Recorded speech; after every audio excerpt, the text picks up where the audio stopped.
Chapter 2, Fenrys Flio decided to go for a walk after his meal. He'd been eavesdropping on conversations at the inn when he heard about a guild for adventurers, and figured he might as well check it out. In Flio's original world, these guilds were places where registered adventurers would take posted jobs, calling for monster hunters or caravan guards or the like, and receive payment. Newly arrived as he was, Flio had no connections in this world, and it seemed to him that the rewards for posted jobs at a place like that would be the best way to make money quickly. He had scarcely begun to make his way through the city when a small window appeared in front of him, giving him directions. Continue ahead to reach the Clyrode Castle Town Adventurers Association. This was the effect of one of his passive skills, guidance. With its help, Flio could navigate easily through this completely unknown city.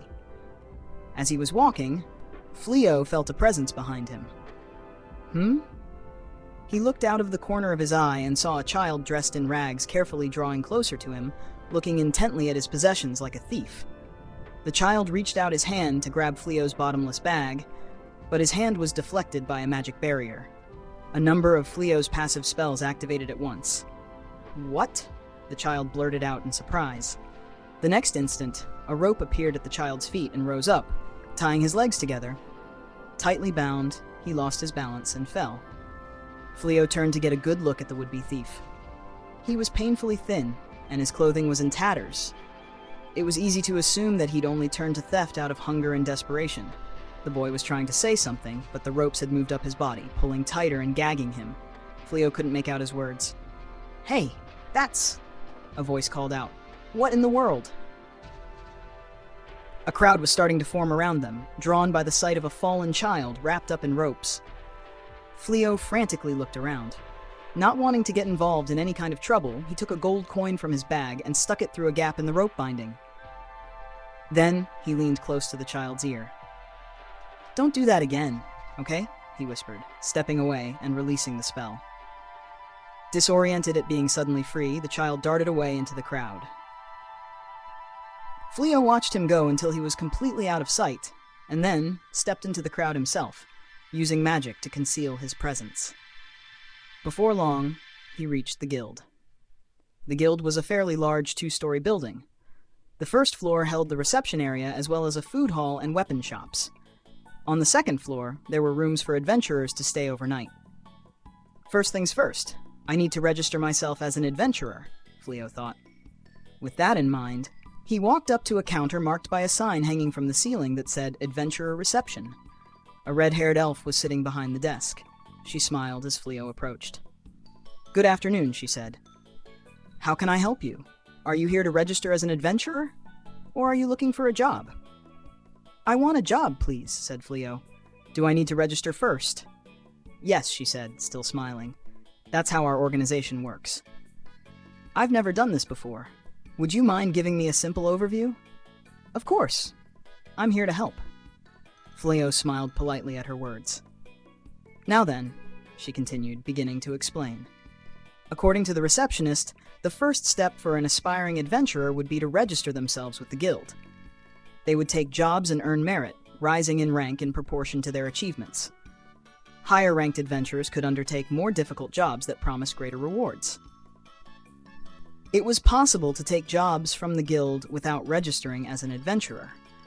But registered adventurers were eligible for provision funds to pay for any gear deemed necessary for the job as payment up front, and if they happened to be injured while undergoing a mission, they could receive healing free of charge from the guild's witches.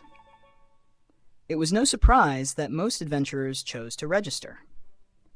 However, if a registered adventurer abandoned a job partway through or failed to complete it in the allotted time, they would be obligated to pay a penalty fee for the breach of contract. There were also certain jobs listed as unranked. These jobs were considered exceptionally difficult. There was no penalty for abandoning an unranked job, but also no payment up front and no free healing if an adventurer was wounded in their attempt, no matter how serious the injury. For the most part, they were hardly considered worth it. On the other hand, many of them offered immense rewards if a party could pull it off, although there were some cases where the client simply wasn't able to provide an appropriate reward for the difficulty or lacked adequate information concerning the request. You could rise in rank very quickly by succeeding on unranked jobs, but you'd be courting death if you made it a habit. After listening carefully to the explanation, Flio finalized his registration and was given a small silver pendant tied with a braided cord. Your adventurer profile and all of your information is magically recorded inside, the elf said. You can check it using magic. When you accept or complete a job, be sure to bring it here so that we can record your achievements. Flio brought the plate in front of his eyes. A letter was projected on the surface of either side. What does this E mean? He asked. That's your rank. Adventurers' ranks go from E at the lowest to S at the highest. Everyone starts at rank E. I see. And I'll gain ranks as I take jobs? Yes, exactly. All right, said Flio, putting the pendant around his neck. In that case, I'll just have to do my best to make this thing into an S. The woman smiled at him. I look forward to seeing you in action. Now I just need 1 silver as a registration fee. She held out her right hand. Can I pay with this? Asked Flio, taking a gold coin out of his bag and handing it to her. Yes, of course. The elf took his coin with a smile, then gave Flio his change back in silver.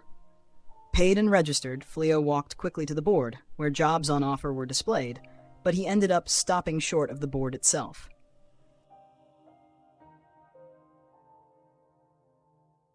Fenrys. Before him, standing by the board, was a lone young girl. She seemed to be approaching adventurers who came to see what jobs were available and pleading with them about something. Flio wondered aloud. What's going on with that girl? It struck Flio as suspicious, so he decided to try to listen in. He focused on his hearing, and several of his skills activated. Now he could hear her more clearly. Excuse me, sir, she said, again and again to different adventurers. Would you please escort me to the Delaveza Forest? A client could have their request displayed on the board as a proper job for a set fee. But this girl seemed to lack the money and could only work outside the rank system and approach adventurers individually. The Delaveza Forest was rumored to be an abode of demons, but the girl could only offer a few coppers as payment with no provision funds up front. It was very poor conditions for a job, and most of the adventurers simply ignored her. One of them took pity. It's a 20-day ride, the adventurer said. I'll do it if you can at least pay for a cart and food for the trip. But it seemed like the girl lacked money even for that, and they too walked away. Flio watched from a short distance. The Delaveza Forest, he thought. I was just there. I could make the trip in no time using teleportation. It looks like she's in some real trouble. He walked up to the girl. Excuse me, miss, would you like me to take you? He said. The girl jumped in surprise and turned around to look at Flio. It seemed like she had been on the verge of giving up. She looked him over and said, I can't offer much of a reward. Is that okay? Flio smiled calmly. I mean, if all you need is someone to bring you there, it won't take any time at all with my teleportation skill. I'll gladly do it for free. The adventurers around him started to whisper. Wait, did he say he can cast teleportation? That kid? It's gotta be a lie. Not even a good one at that, said another. As if an E-rank adventurer could cast teleportation. Flio swore internally as he heard the adventurers whispering around him. He had been able to cast the spell so easily before that he had assumed it was a basic spell in this world, one that anyone who had even the slightest bit of magic could cast. He had no idea that he would cause such a commotion just by saying the name. Flio made a troubled expression and scratched the back of his head. A lady knight walked up to Flio, standing between himself and the girl and staring him straight in the face. You say you can cast the spell teleportation? Forgive my rudeness, but you look nothing like the kind of elite magic user it would take to use such a high-rank spell, she scoffed. What are you scheming? If you mean to abuse her or sell her off... She fixed Flio with a sneer of open contempt through the eye-hole of her helmet. A number of women were standing behind her party most likely, glaring at Flio with the same expression. Flio faced the knight and her party in turn, giving them his best smile. This is what I get for speaking too freely, I guess. Now everyone thinks I'm a creep. I've probably scared the girl too. Now what? He thought furiously behind his fake smile until he finally hit on an idea. Oh, I know, he said to the knight. Why don't you all come with me? I'd be happy to share the reward with you. The knight went to discuss the matter with her companions. They huddled together for a while, speaking in murmurs. Flio could have easily listened in on their conversation with his eavesdropping skills, but he thought better of it. I don't want to give them another reason to be suspicious of me. Finally, the four of them concluded their discussion, and the knight stepped forward. She faced Flio directly and said, We'll take you up on your offer. However, we will respond to any threatening movements in kind, so don't even think about it. She was plainly dead serious. Their discussions concluded, all 6 of them, including Flio, the knight, and the young girl, left the Adventurers Association behind them. Flio wanted to go somewhere where nobody could watch him use teleportation, so they turned the corner to a back alley. This is as good a place as any, said the knight. She was being a little forceful now that they were out of sight. Go on, cast your spell. Flio glanced at the knight's party, who had formed a circle around the girl to protect her. Honestly, this seems like a bit too much caution, he thought, inwardly annoyed. He turned to the group. Okay, I'm going to cast the spell. Gather around me, please. The knight's party gathered around him dubiously. After Flio was sure they were all in range, he began to focus. He followed the instructions that appeared on the windows, and at once, they vanished from the street. The Delaveza Forest. Well, this is a surprise. The knight looked like she couldn't believe her eyes. The Delaveza Forest was spread out before them. The girl and the rest of the knight's party were no less astonished, glancing around the place in disbelief. After she regained her wits, the knight approached Flio and lowered her head. Sir Flio, was it? I apologize for my behavior earlier. I was wrong to suspect you. One of her party came forward. She seemed to be a witch. I've never seen anyone use teleportation over such a long distance, she said. You're a Grand Magus, then? A top-tier Grand Magus? She looked bewildered more than anything. Flio was as taken aback by her words as she was by his spell. And no, he said, desperately trying to explain, I'm just a novice adventurer who happens to know a bit of magic. Unsurprisingly, the witch seemed completely unconvinced. She continued to stare at him, puzzled. As Flio and the witch were having their exchange, the girl anxiously rushed off towards the forest. Flio managed to escape the conversation and chased after her. The witch made to follow, but the knight stopped her in her tracks. She carefully watched the two of them. Flio called out to her. Miss, what's the matter? She turned around. This forest, she began, looking between Flio and the wooded area. It's all gone. There's no militium anywhere. It used to be thick here, I'm sure of it. Oh, that militium, said Flio. She must have been talking about the militium that he himself purged from the forest not long ago. Before his eyes, another window appeared, the type with the flashing red border. A warning. Caution, it may be dangerous to relay your use of purification to a demon. After making sure of the window's message, Flio began looking fervently around the area. All he could see, though, was the young girl, the Lady Knight, and her party. I don't see any demons. Flio was standing there confused when another window appeared. Young client. Demon, disguised by magic to appear human. Flio's eyes went wide, and he felt his pulse quicken. Meanwhile, the knight's party, who had been observing the two from a distance, began to advance on the girl. The knight drew her sword, as did one of her companions, a woman wearing heavy cavalry armor. The archer in the party kept her distance, readying her bow, and the witch began to chant, extending her arm in the girl's direction. It was clear that they were readying themselves for battle. The knight, their leader, came within striking range and stopped. Now, isn't it time you showed us your true form, little girl? She commanded, her sword at the ready. You wanted to go here? Said the archer, keeping her bow trained. With all the Dark One's minions running around, did you think we're stupid? The party had the girl surrounded, their eyes trained on her like hawks, waiting for her to make a move. I'm terribly sorry to involve you in this, Sir Adventurer, said the knight, not taking her eyes off the girl as she addressed Flio. We received a report at the castle about a suspicious little girl. This girl has been coming to the Adventurers Association for several days now, looking for someone to bring her here. Our original plan was to go along with her and reveal her true form by force once we were on the road, but we arrived at the guild just as you spoke to her. We cast aspersions on you as a way to involve ourselves. I'm truly sorry." As the knight spoke, her brawny companion in the heavy armor, the person nearest to Flio, took 2-3 steps towards him. "We were thinking of letting you know what was up when we were on the road," she said. "We didn't expect you to actually cast teleportation. Sorry for that." She brought her hands together in front of her face in a gesture of apology. "Well then," said the knight, addressing the cornered girl, "answer me." There was a strange fire in the girl's eyes as she glanced at the knight, the corners of her mouth twisting into a sneer. "Humph. So a knight from the castle, then?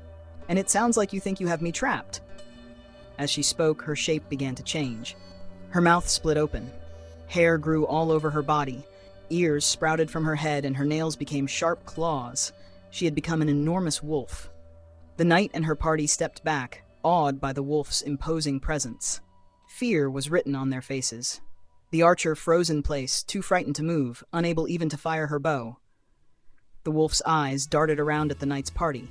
"Well, is that what you think? That you have me, the great Fenrys, sister of Fenrys of the Dark One's Infernal 4, caught in a trap?"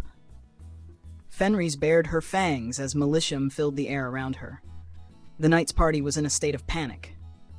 "We were expecting something in the League of a Scout. She's in the same class as the Infernal 4. The knight shrunk before the wolf's majesty, unable to move even a muscle. The heavy-armored fighter drew close to the knight, looking desperate and afraid. "We need to get out of here," she said. "We're no match for this thing." However, as she spoke, she noticed the beast move right in front of her, and she too found herself awestruck, frozen in place. The mage and the archer had already collapsed to the ground, completely immobile. The whole party was helpless. Fenrys regarded them with a haughty grin. As for Flio, he was standing there watching this all unfold. Whatever aura Fenrys had didn't seem to affect him. He felt completely fine. Well, said Fenrys, her surprise registering on her face. "At least you seem to have some spine." She grinned again, as arrogant as before. "Wait here a moment, I'll see to you once I've finished them off." She lowered herself down, preparing to attack. This looks pretty bad, Flio thought. He spun to look at Fenrys' target, the immobilized knight. "Can I cast teleportation and have it only affect them?" Flio began to focus. "Now, perish!" Fenrys shouted as she leapt into the air. The knight squeezed her eyes shut, waiting for death. But just at the last moment, Flio completed navigating the windows. "Send the knight and her party back to city," Flio shouted. As he said the words, the knight and her party vanished instantly. Fenrys was a second too late, her jaws biting fruitlessly at the empty space where the knight had been. Where did she? Fenrys quickly glanced around the area, dumbfounded, but the knight and her party were nowhere to be seen. "Don't tell me." "You did this?" she said, turning to look at Flio. "You're tougher than you look, and I brought you here thinking you'd be prey for my brother and his minions." She licked her lips, readying herself to attack again, this time targeting Flio. "No way," Flio muttered. "I don't feel like dying quite yet." He was glancing between Fenrys and his window display as he spoke. He selected a spell. "Eh?" Fenrys felt an unbelievable weight pressing on her body, forcing her to the ground. The pressure was too strong to resist. She fell down to her knees, front paws splayed out. "What is this?" She tried to speak, but the literal gravity of the situation forbade her from even opening her mouth. She tried to muster her strength to get to her feet, but it was completely impossible. She was stuck down on her knees, unable to move a muscle. What magic is this? Even I can't fight it. In the Dark Army, Fenrys was known for her overwhelming magic power and her unbreachable magic resistance, both of which she had been blessed with since birth. But even she was overwhelmed by this spell, her whole body immobilized. She stared in open shock, struck by the reality of her situation. And no, she tried to cast the spell Low Gravity, desperately chanting its invocation in her mind, but her spell broke and shattered, making a hollow sound like glass breaking. Clink! No way. Shocked and afraid, Fenrys began casting any spell she could think of, one after another in rapid succession. Short-range teleportation, meteoric leap, positional exchange. But every time, as soon as she finished each mental incantation, the spell broke with the same hollow sound. Clink! Clink! This can't be happening. Frightened though she was, Fenrys stubbornly kept trying to use magic. The spells she was attempting, however, were very powerful, and before long she had completely exhausted her magic power. Impossible!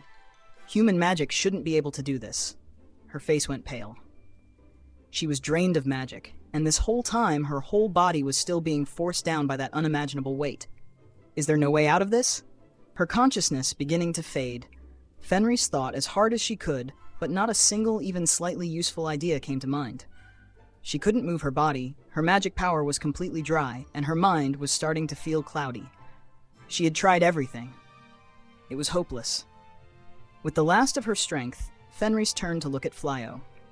"I surrender," she muttered. "Go ahead and kill me." She quietly closed her eyes. Suddenly, the force that had been pushing her down vanished. Huh? Fenrys had thought she would be killed for sure. Finding herself unexpectedly alive, she opened her eyes, bewildered. What she saw was Flio, kneeling down and extending his right arm towards her. Fenrys transformed, changing her shape from the great wolf to that of a woman. This was not the form of the little girl she had used at the Adventurers Association, but a beautiful and dignified lady with long, silvery hair. This was the humanoid form she could naturally adopt as a demon.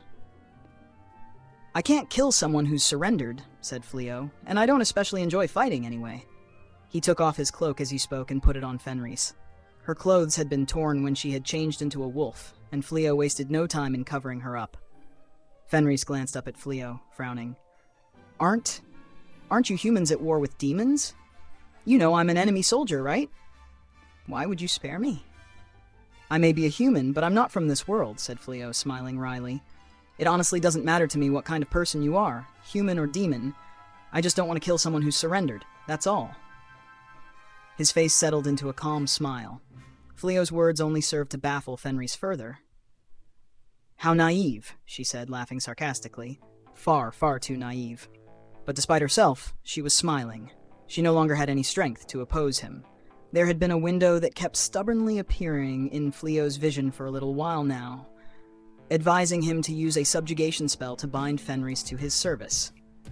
Maybe I am naive, Flio thought, but I just can't do something like that to someone at my mercy. He set the Windows display setting to off. "I suppose I should thank you." Fenrys bowed slightly. She was wearing a set of adventurer's clothing she had gotten from Flio. "There's really no need," Flio responded happily. "Those are just clothes I got from the castle. All I did was adjust them." As he said, Fenrys was wearing an outfit that had been in Flio's bottomless bag. Originally an inferior item, Flio had improved it and fitted it to Fenrys' proportions with magic. "It looks pretty good on her, thankfully," he thought. "Incidentally," Flio said, addressing Fenrys with a smile, "you're free to go wherever you like, as long as you promise to stop attacking humans." Fenrys smiled bitterly. "You really are naive. No, I suppose the proper word is kind." She went down on one knee. "You spared my life when you would have been justified to kill me and take my pelt. From this day forward, I, Fenrys, swear to never attack a human without just cause." Flio nodded, satisfied. She continued, "Furthermore, I hereby declare you as my master. I will repay this debt to you with my life." She bowed deeply. "Wait," Flio said, flabbergasted. "You don't owe me that kind of debt."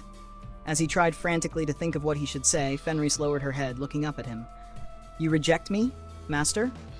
It is our law as lupines that we dedicate our life to the person we deem our master. If I can't do that, then I would have to die."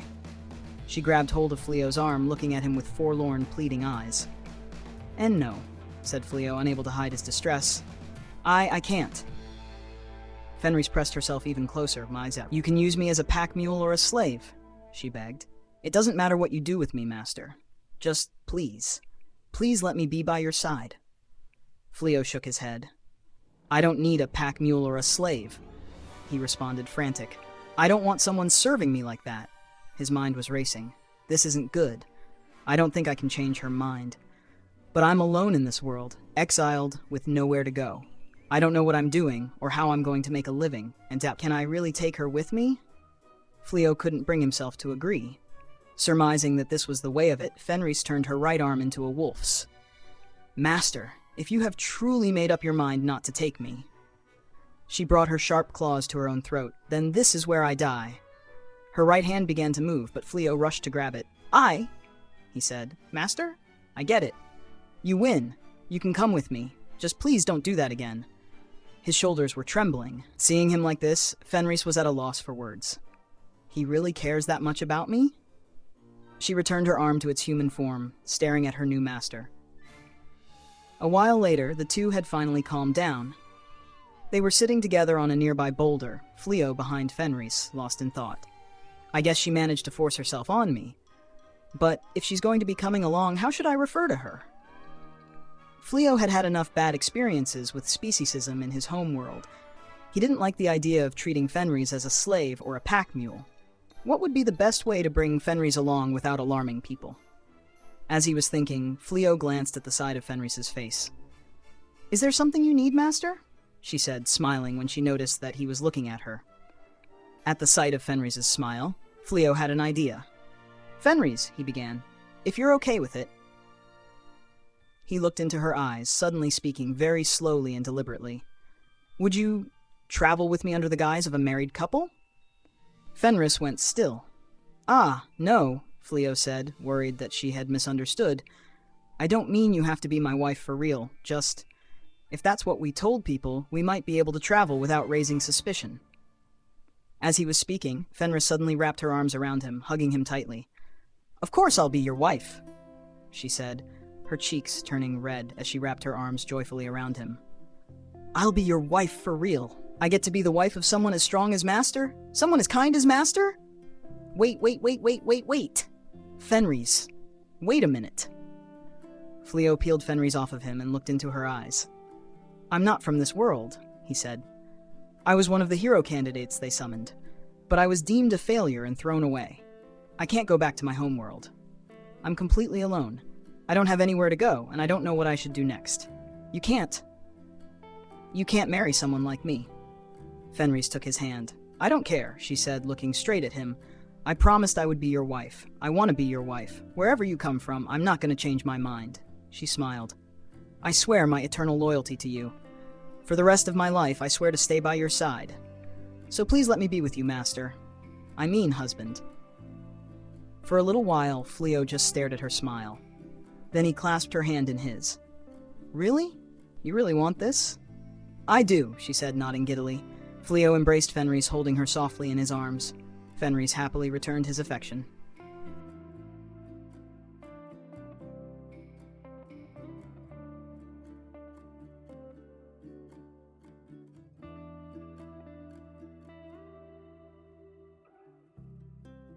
Having pledged to work together as husband and wife, the two of them decided to spend the night camping in the forest. Flio considered returning to the city, but it occurred to him that the knight he had sent back with teleportation would be there with her party. He thought it would be better to wait until the heat died down. After walking a while in the forest, the two came upon a clearing, suitable for a campsite, and settled in. "Well, shall we spend the night here?" asked Flio. "Very well, my beloved." The two of them spread a cloth over the ground, gathered dry sticks for firewood, and began preparing the clearing for a campsite. It was sunset before they knew it.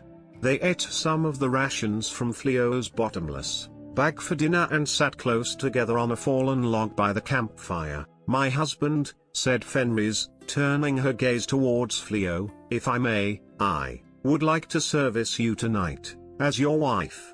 She removed the clothes she was wearing and tossed them aside. Now naked, she nuzzled up to him. Wait, Fenrys. I haven't had a bath today." And Fenrys interrupted him with a kiss. As her lips met his, she began to cast spells of passion on him, one after another, spells like attract, lust, aphrodisiac. "You who would be my husband, be my partner in both body and spirit." She stroked and caressed his body as she kissed him, her magic taking effect. Then, pulling back from the kiss, she ran her tongue down his body. Teasing, clink. Suddenly, the hollow sound of a spell breaking rang out. and her aphrodisiac magic vanished. Fenrys opened her eyes in surprise. "This, my lord, did you? I don't have much experience," he said, interrupting her, but he kissed her on the lips. Fenrys's body shook with pleasure at the touch. His tongue was inside her mouth, toying with hers. For Fenrys it was like an electric shock. She felt like she was melting just from a single kiss. She could feel Flio's own passion magic flowing into her body. It was incomparable to the spells she had cast earlier. She was absolutely overwhelmed. Wait. Her face was bright red. She couldn't resist this. Flio quietly cast a spell and began to glow, his face and body transforming. What is this form? "This is my real body," he said, gently embracing her. "I had kept it hidden until now because I was worried that people from the castle might be after me. But I thought I should be like this for our first time." Fenrys swooned and blacked out in his arms. When Flio had reached level 2, he had mastered every skill and every spell that existed in the world. As it turned out, skills related to seduction or pleasure were no exception. The more he wanted to make love with Fenrys, the more his unrivaled skills of foreplay began to manifest, and the more his peerless sexual magic took effect. Flio, however, was not aware in the slightest.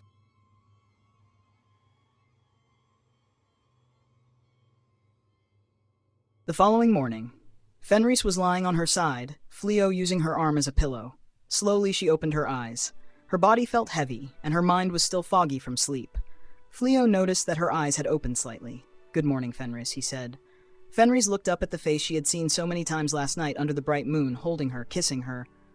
"My husband." She clung to his chest, her breath hot. "My body, my heart, they are both yours." Resting against her husband's chest, Fenrys once again closed her eyes. Fenrys finally awoke in the late morning. She and Flio straightened up their clothes, and Flio turned back into his disguised form. "All right," he said. "What do you say we head to the city and get something to eat?" "Oh, sure. I'll gladly accompany you." The matter settled. Flio cast teleportation, taking them back to the castle town. They arrived to find a noisy, tumultuous crowd in the streets.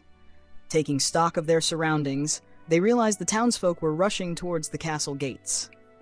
There, before the crowd, a truly impressive number of knights stood in formation, prepared to set out.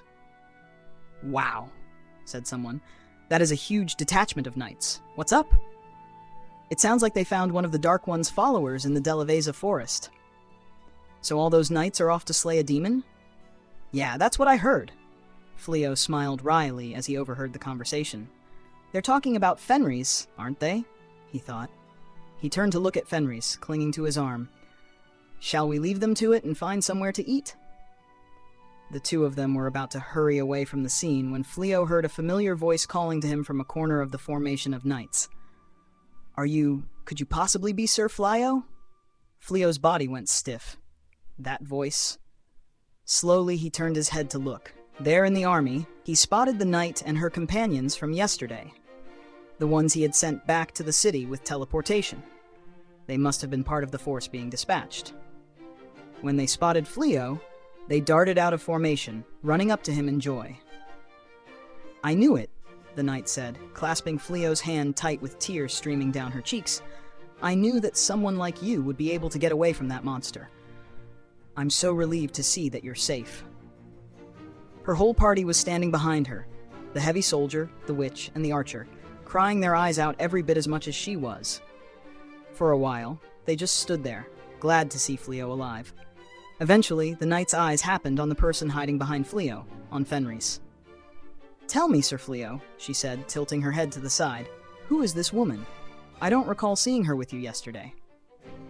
Flio felt a pang of anxiety at her words. "I hope this doesn't go badly."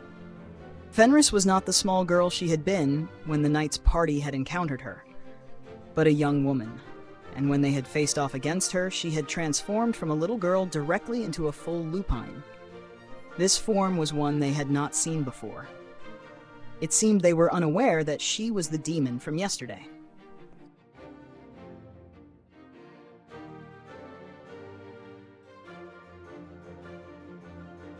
After turning it over in his mind a few times, Flio faced the knight.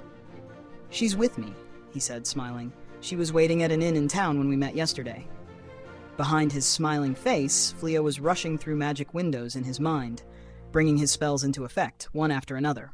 Bluff, concealment, suggestion. Any spell he could find that would help prevent her from noticing.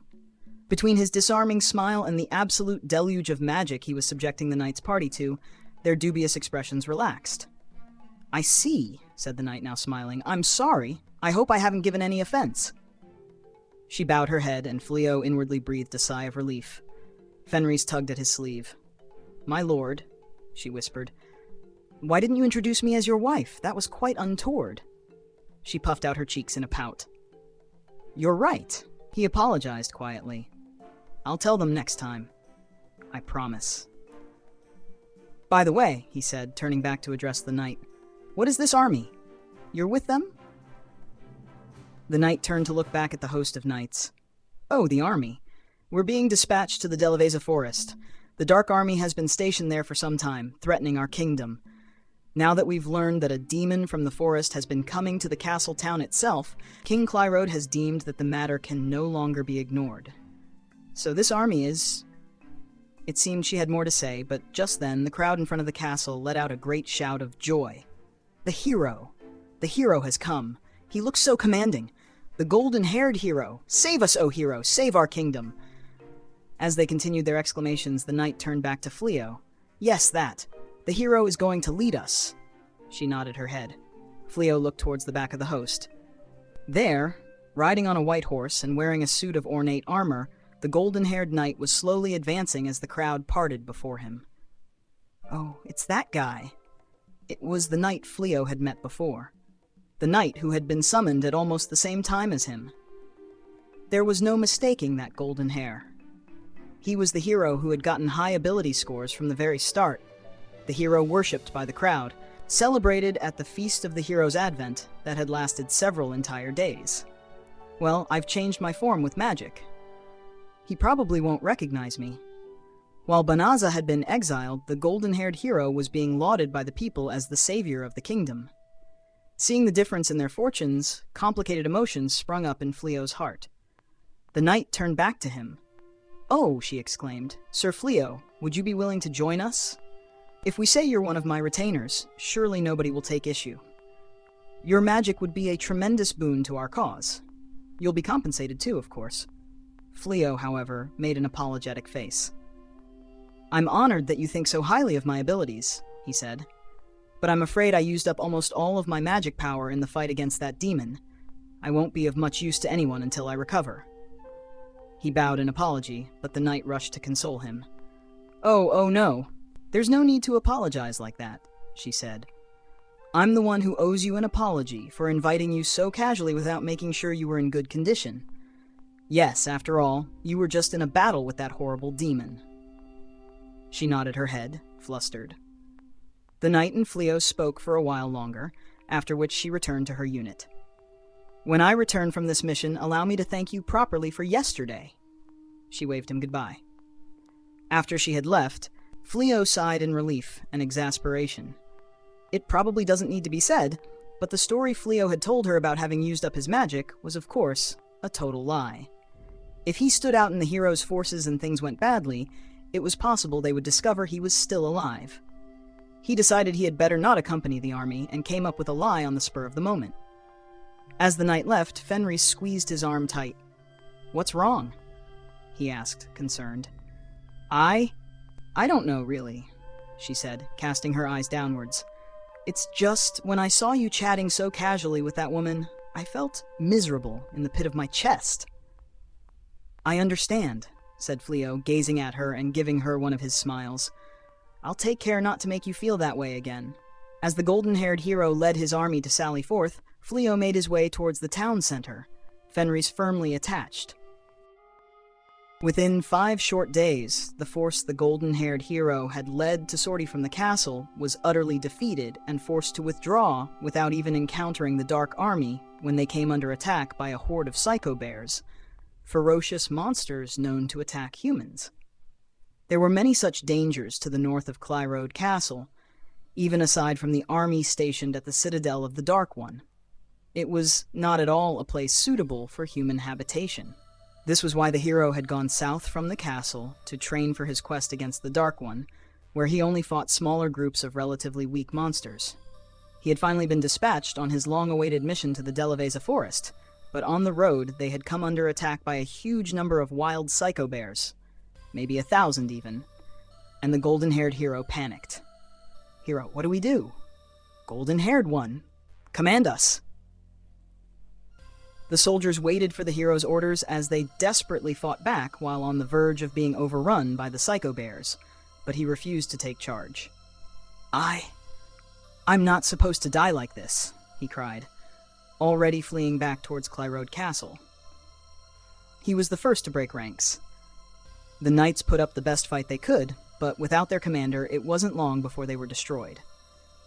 Of the 10,000 who set forth from Clyrode Castle, only 3,000 were to return. When he heard the news, King Clyrode's face went white. If it was known to the populace, he reasoned, that the man he himself had acknowledged as hero had failed so utterly, it was not impossible that he might be held responsible. Therefore, he needed to suppress this. He ordered all records of the campaign for the Delaveza Forest to be expunged to conceal the fact that an army had even set out. He even forced the survivors of the massacre to sign contracts stating that they would not disclose what had happened to anyone under any circumstances. In the midst of the cover-up, he secretly called the golden-haired hero to the castle. Clyrode Castle. Throne room. "Well, hero, what is the meaning of this? You set out to strike at the Dark Army, only for your forces to be destroyed by common monsters." King Clyrode sat on his throne, crossing his arms and fixing the golden-haired hero with a look of discontent. "By your leave, your majesty, and speaking frankly," the hero said, taking a step forward and meeting the king's smoldering eyes, "what is the matter with your soldiers? They fell to pieces at just the sight of the monsters. By the time I could do anything, the army was already basically destroyed. There was just no way I could have rescued all of them on my own, no matter what I did." For a while, the king just stared back at him, and then he let out a great sigh. "Which is to say, that you claim the fault lies with my army." "Yes, exactly. It's not my fault at all. In fact, you should be thanking me that as many soldiers made it out alive as there were." His piece said, the golden-haired hero turned his back to the king and stormed out of the throne room. King Clyrode continued to sit, just watching the door the hero had left through. At length, one of the aides to his side stepped forward. "Your Majesty, permission to report on the observations of the hero's activity? Please." The aide leaned in to whisper in the king's ear. "That golden-haired hero. During his training this past month, he would only ever challenge opponents he was sure to defeat. If anything posed even the smallest threat, he would run. And then he would go on tangents, blaming anyone else for his behavior, speaking rather unlike a hero." The king knit his brow at the man's words. "Then why," he said, "did you not recommend he be placed in the dead center of the forces and have someone fit for command take the lead?" "This also came up several times during his training," the man said. "Many people tried to offer him advice, but he would always say, 'This is just how I do things,' and refuse to alter his behavior in the slightest. So the report says." The king sighed even more loudly than before, and shook his head. "We had no choice but to name him the official hero, under the circumstances. But now that we have, we can't accuse him of failure. All we can do is hope he hurries up and gains enough levels to defeat the Dark One." Saying this, he let out one final heavy, frustrated breath. The golden-haired hero walked through the halls of Clyrode Castle, fuming. His demeanor was calm, but inwardly he was full of impatience and rage. "Why is this happening?" he thought. He called up a window, displaying his ability scores. 91, Strength, 999 Defense, 999 in Speed, 999 Magic, 999 Skills, Pre-Mastery. His level had risen considerably, but his other abilities hadn't grown in the slightest from what they were when he was level 1. "I've been training hard for an entire month," he thought, clicking his tongue as he continued down the corridor. "So why won't my abilities go up? As I am, I can handle humans or weaker monsters, but it's way too dangerous to take on anything stronger. I knew I should have refused to lead that army. A woman who seemed to be an attendant rushed up to him as he walked through the castle. "My lord hero!" "Tsuya," he said, glum. "Sorry to keep you." No, it's fine," she said, following behind him as he walked. "It's part of my duties, you know." The two of them were joined by a group of strong-looking knights who surrounded them as guards. With their protection, the golden-haired hero departed Clyrode Castle. Flio and Fenrys returned to the Jewel's Blessing and spent the next 2 days hardly leaving their room. They would come downstairs to the restaurant for mealtimes, but after eating they would return straight away to their room, firmly attached to each other, and stay there for the rest of the day. The innkeeper watched as the two ascended the stairs, grinning in amusement. "Nice going, VIP," she said. "Nice going?" asked the dog demi-human waitress, puzzled look on her face. "What are they doing in that room all day, Bao?" The innkeeper snickered knowingly. "Bufuna," she said. "What do you think a man and a woman do alone in a room together?" The dog girl, Bufuna, went red. "What?" You don't mean..." The innkeeper kept grinning as she watched Bufuna study her feet, fidgeting nervously. The two lay together in their bed, Fenrys embracing Flio, naked beneath the covers. She was resting her head on his arm, eyes closed and breath hot as Flio gently stroked her hair. "My husband," she cooed. "I've never been this happy before in my life." Flio gave her a hug. "Still," he said, "it's about time we start thinking about what comes next." "What comes next?" "Yeah, things like, where are we going to live? How are we going to make money?"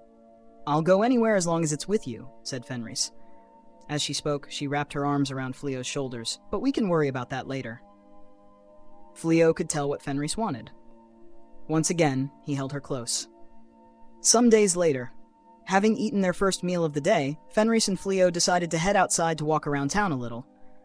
"Are you ready to talk about it?" asked Flio. "You mean, talk about what comes next?"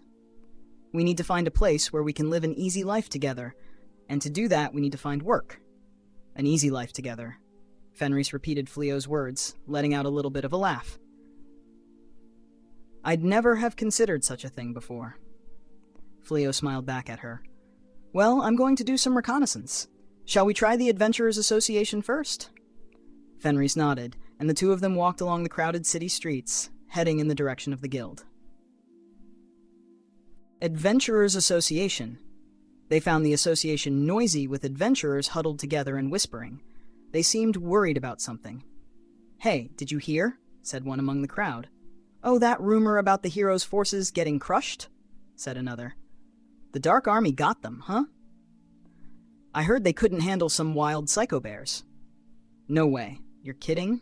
They continued on like this, talking mostly about the heroes' defeat. "That's hardly a surprise, with him in command," said Fenrys, just loud enough that only Flio could hear. "You think so?" "I do. The golden-haired hero is fairly strong for a human, I suppose, but I don't think he would fare well against a demon. All I could sense in him was pride and vanity, not a trace of bravery, leadership, or intelligence." She glanced up at her husband. "If you had led them, no psycho bear would have stood a chance. You would have annihilated them in the blink of an eye." Flio smiled coolly. "I'm glad you think so," he said, "but if he couldn't do it, I don't see how I would fare any better." "What are you saying?" Fenris shouted. "His strength is nothing compared to yours. Even I, Fen." Flio interrupted her, pressing his index finger to his lips. "We're in public, Rhys," he said, smiling. After cutting her ties with the Dark Army to follow Flio, Fenris had decided to start going by Rhys as a precaution. Even if none of the Dark One's servants were nearby, it wasn't impossible that some humans would know her by name. However, she still hadn't grown accustomed to the pseudonym, and almost referred to herself as Fenrys before Flio stopped her. Embarrassed by her near slip-up, Rhys covered her mouth with her hand. My apologies." "It's no big deal," said Flio. "Just act natural, okay?" He smiled. The two of them made their way to the registration counter to register Rhys as an adventurer. "Humans have such interesting ways of managing information, don't they?" mused Rhys, holding her new silver pendant before her eyes, examining it curiously. "I have one too," said Flio, taking it off his neck and showing it to her. "Here." "So we have matching pendants," Rhys murmured, putting her own around her neck. "Matching pendants with my husband." Her cheeks flushed at the thought. They were about to head to the board to see what jobs were available when the bell at the center of the guild suddenly rang out. A rabbit woman was behind the counter, ringing the bell and speaking with a loud voice that filled the entire guild. Almost every adventurer must have been able to hear her words. Emergency request. A large herd of psycho bears has been found to the north of the city. It appears that they are heading in our direction. All adventurers, please lend your aid against the monsters. While this is in effect, the reward for killing a psycho bear will be increased to 10 times the usual bounty. The adventurers gathered in the guild began to chatter. Hey, you think that request is... Yeah, it's gotta be the monsters that wiped out the hero's forces, right?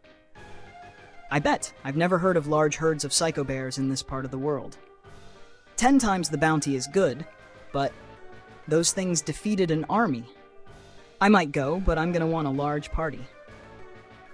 As the adventurers gossiped noisily, the rabbit woman continued. This request is rank-free. Adventurers of any rank may participate. However, as this is considered an unranked request, insurance or provision funds are not available. The high reward is meant to compensate for this. Wait, it's unranked? Whined one of the noisy adventurers. No insurance means they won't heal us if we get injured, right? Right? That's just unreasonable. But you can't just ignore that bounty. The adventurers kept talking about this and that. Some of them, drawn by the reward, began to gather into parties, but the majority of the crowd showed no signs of moving. Their talk turned again to the topic of the golden-haired hero. Isn't this sort of thing what the hero is for anyway? Where is the hero? What is he doing? I heard that as soon as he got back, he set off for the south again. So he's running away? Not from the Dark One, but just some monsters? Flio headed out of the building as he listened to the adventurers' conversation, Rise following along. When they were outside, he turned to her. It sounds like well-paying work, he said. What do you think? Want to go hunting? I can handle psycho bears on my own, she said. You should find somewhere to eat and wait for me to return, my lord. She looked like she really was about to dart off, but Flio stopped her, putting a hand on her shoulder. Hey, there's still a lot of magic I want to try out, you know? And I would feel bad about sending my wife off to fight on her own. Your wife? Startled by that unexpected turn of phrase, Rise blushed furiously and froze in place. Flio was puzzled. Should I not call you that? Suddenly coming back to her senses, Rise urgently shook her head. No, you should. It's just that it's such an honor, such a joy. Her face was as red as a boiled lobster. Adventurers Association. I'm happy to hear that, said Flio. Then, are you ready to go? Yes, my husband.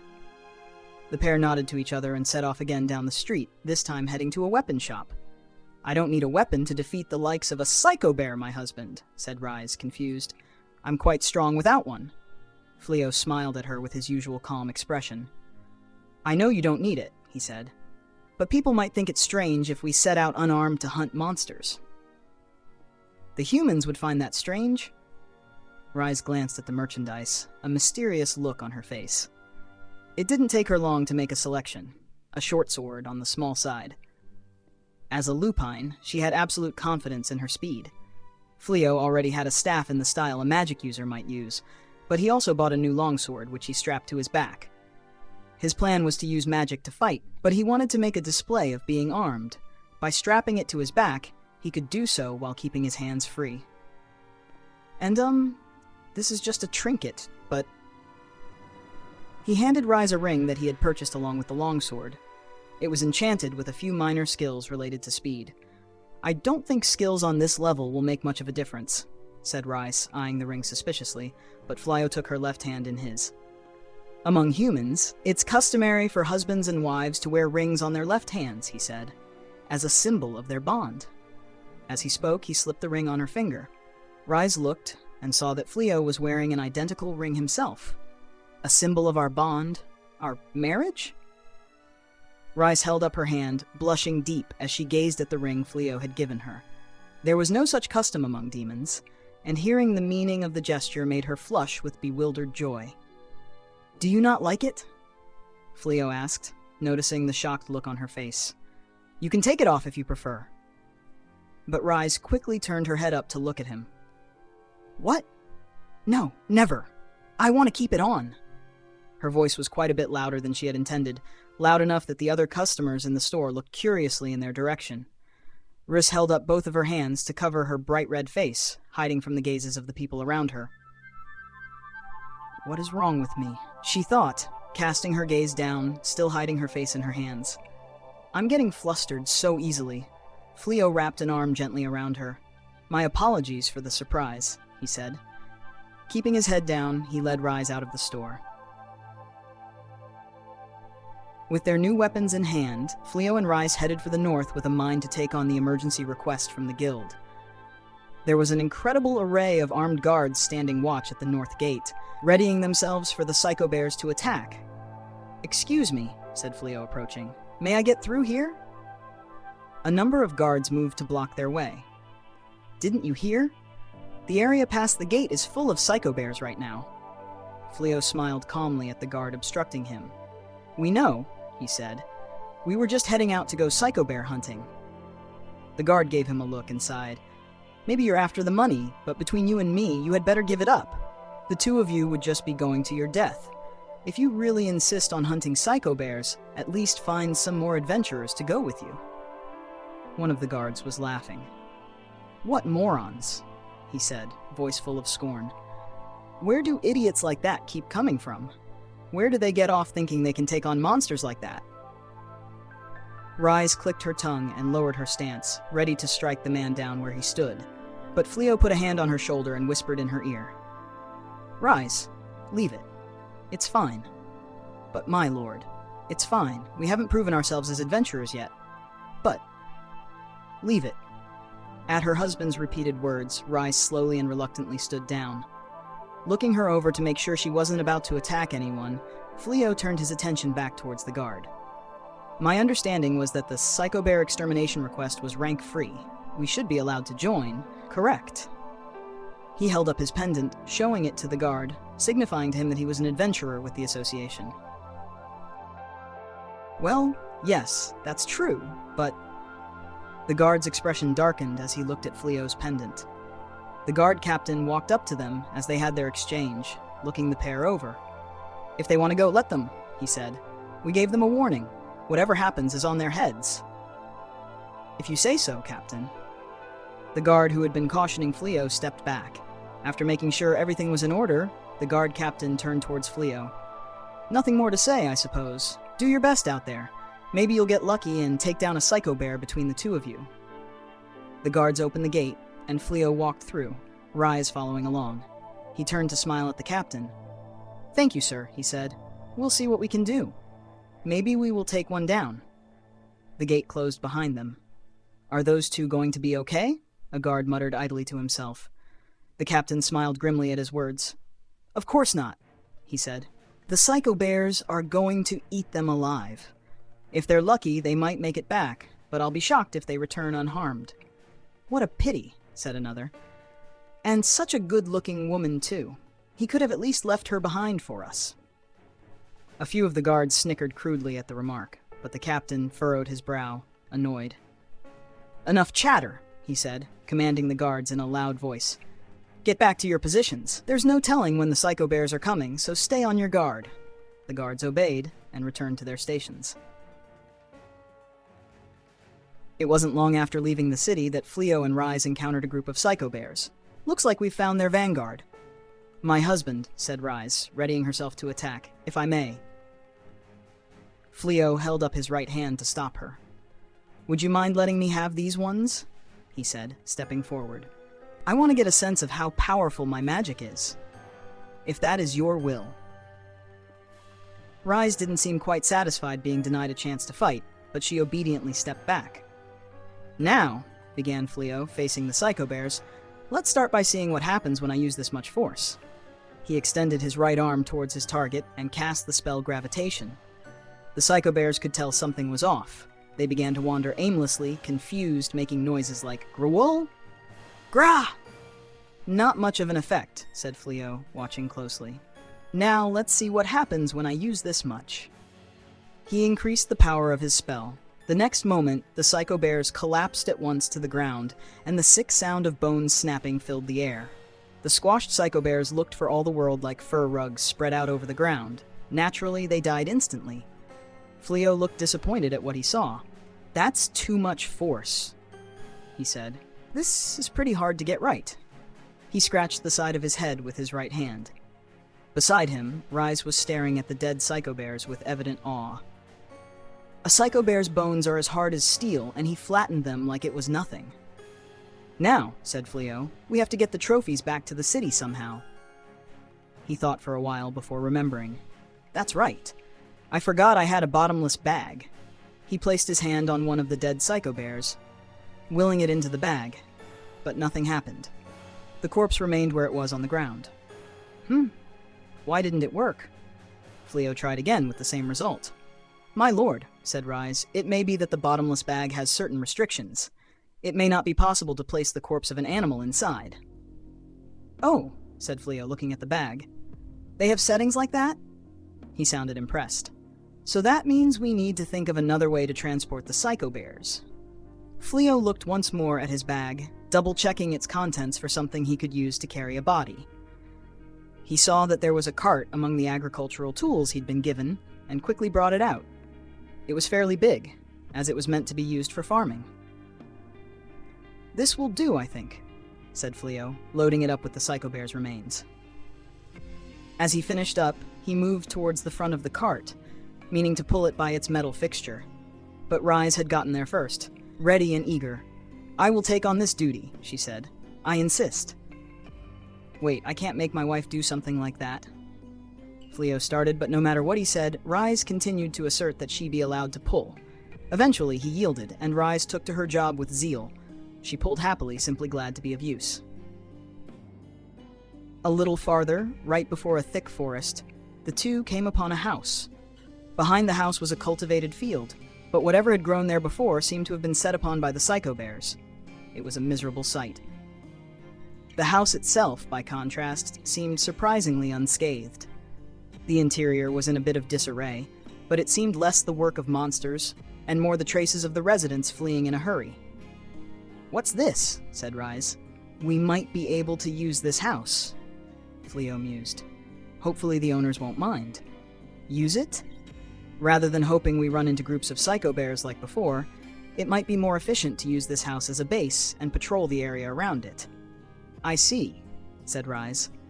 "I understand your reasoning." The two cleaned up a little of the mess and set out to hunt. It wasn't long before they found a pair of psycho bears. The monsters detected their presence and charged, letting out a terrible roar. "My lord," said Rise, "please allow me to handle it this time." Not waiting for an answer, she got into a fighting stance, transforming just her fingertips into wolf claws. She kicked powerfully at the ground and leapt into the fray, diving within the reach of a psycho bear. She was much too fast for the monsters to follow. "Ha!" She rent the beast's neck with her claws, slashing it open with a single strike. The psycho bear fell to the ground with a dull thud. Its partner received similar treatment. The whole fight was over in a matter of seconds. The two continued easily dispatching any psycho bears they came upon. Ruz with her claws and her incredible speed, and Flio using mostly the spell gravitation, although he branched out into experimenting with spells like Magic Cannon and Ripper. Before the day was even halfway over, they had felled almost 20 psycho bears between them. "Our stamina is fine," said Flio, glancing at the cart, "but..." The cart was loaded with a veritable pile of psycho bear remains, so much so that it was creaking ominously. "I think the cart's about at its limit." Flio cast Reinforce to strengthen the cart and turned to his wife. "Rise," he said. "The cart's full, and it's starting to get late. Shall we return to the house?" "If that is your will," said Rise, stepping to his side. Suddenly sensing something, Flio turned to look at the forest. "A psycho bear," said Rise. She, too, could feel its presence. "It seems to be alone." She readied herself as the psycho bear appeared from the woods. For a little while, it idly looked around the area until it spotted Flio and Rise. Baring its claws, it charged forward. Rise walked calmly towards it, transforming her fingertips back into claws. "Come then," she said, casually lowering herself into a fighting stance. She was overflowing with killing intent. And then something strange happened. The psycho bear, hurtling towards them, roaring, fangs bared, came to a sudden halt in front of Rise and simply keeled over backwards. "What was that?" asked Flio, thoroughly puzzled. "I don't know." Tilting her head in confusion, Rise stared at the fallen psycho bear. The two walked up to it. Its arms and legs were splayed out to the side, as if it was trying to show that it had been defeated. "Maybe it realized it's no match for you, Rise," said Flio. "That's admirable in a way." The two looked at each other, then laughed. "What should we do with it? We certainly can't just leave it here." Flio folded his arms in thought when the bear suddenly clambered up to its knees. It faced them and began to prostrate itself, again and again. Flio couldn't help himself from smiling at the sight. "Any interest in a pet?" he proposed, turning towards Russ. The psycho bear made a noise. It sounded happy. Rice, too, found herself grinning in amusement. Flio cast subjugation, binding the psycho bear to him on the spot. Otherwise, there was a risk that the monster would turn aggressive and start attacking people. An iron collar appeared around its neck, the symbol of its bondage. Like this, it would be perfectly safe accompanying them into the city, but Flio was still concerned. A large bear like that would obviously stand out on the city streets. It was very likely that someone would misunderstand the situation and report it to the guards. Eventually, Flio thought of a solution. Why don't we give it something to wear? He took all of the outfits from his bag and combined and transformed them using magic to create a set of psycho bear-sized overalls. He handed them to his new pet, who happily put them on. Dressed like that, it completely lacked the menacing aura of a psycho bear. It looked like it could be some sort of bear-type demi-human. Walking around shouldn't be a problem like this. The psycho bear cheerfully nodded. "We should give it a name, shouldn't we?" Rise folded her arms. Flio also hummed and hawed in thought. "Well, since it's a psycho bear," he said, "how about something like Saibi?" He looked back and forth between Rice and the bear. "An excellent name," said Rice. "You truly are brilliant, my beloved." Saibi jumped up happily. Flio and Rice returned to the house they were using as a base, bringing their new pet along. Rice had made to pull the overfull wagon, but Saibi moved in front of her, seeming to say, "Leave it to me." Rice let Saibi pull the wagon, which it did happily all the way to the house. "It's getting late," said Flio. "Let's stay the night here and head back to the city tomorrow morning." "Then, allow me to prepare something for us to eat," said Rice, heading into the kitchen.